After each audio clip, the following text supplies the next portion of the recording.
सासूबाई, आषाढी एकादशी येतेय. उपवासाचं काय करूयात? उपवासाचं?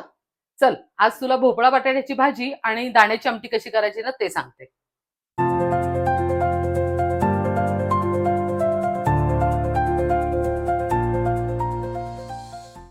दाण्याची आमटी करण्यासाठी आपल्याला दाणे, जिरं, आमसूल, गूळ, हिरवी मिरची, लाल मिरची आणि कोथिंबीर एवढ्या गोष्टी लागणार आहेत. आमटीसाठी आपल्याला पहिलं वाटण तयार करून घ्यायला लागेल. त्यासाठी आपण इथे भाजलेले शेंगदाणे घेणार आहोत. त्यात थोडं जिरं घालायचंय आणि हिरवी मिरची घालायची. पाणी घालून हे आपल्याला एकदम बारीक वाटून घ्यायचंय. सुरुवातीला वाटण करताना आपल्याला हे कोरडंच वाटून घ्यायचं आहे, म्हणजे छान बारीक वाटलं जातं.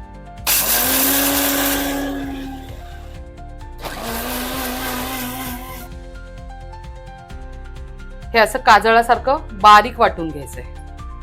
आता हे वाटलेलं वाटण आपण भांड्यात ओतून घेऊयात. आपण जे दाणे, जिरं आणि मिरची याचं वाटण केलंय ते या भांड्यात काढून घेतलंय. यात आता आपण पाणी घालून घेणार आहोत. यात चवीप्रमाणे गूळ घालायचा आहे.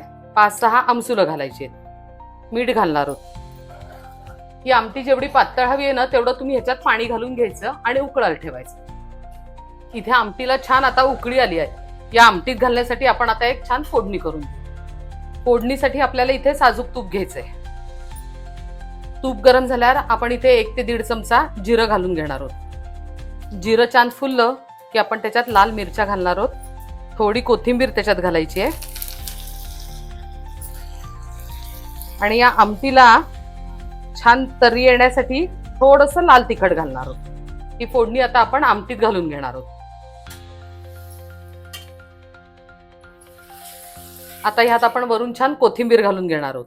खूप जण यात आमसुलाच्या ऐवजी ताक पण घालतात, त्याची पण टेस्ट खूप छान लागते.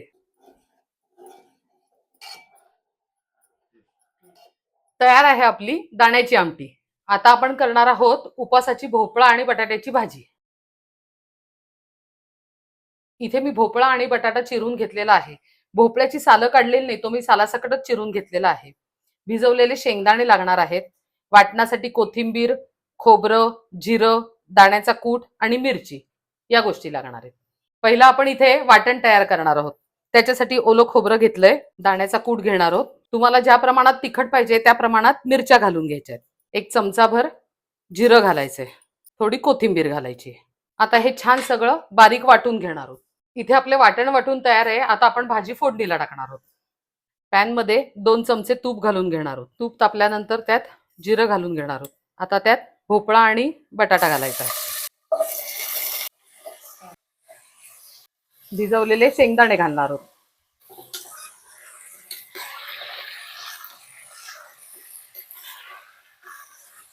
आता यात वाटून घेतलेलं वाटण घालणार आहोत.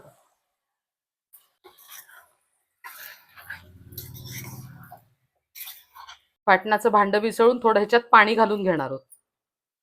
चवीप्रमाणे मीठ आणि 2-3 आमसुलं घालून घेणार आहोत.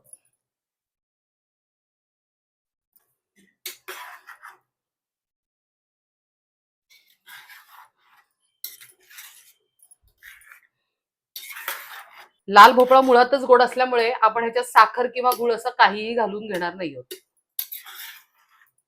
आता कुकरचं झाकण लावून याला आपण 1 शिट्टी घेणार आहोत.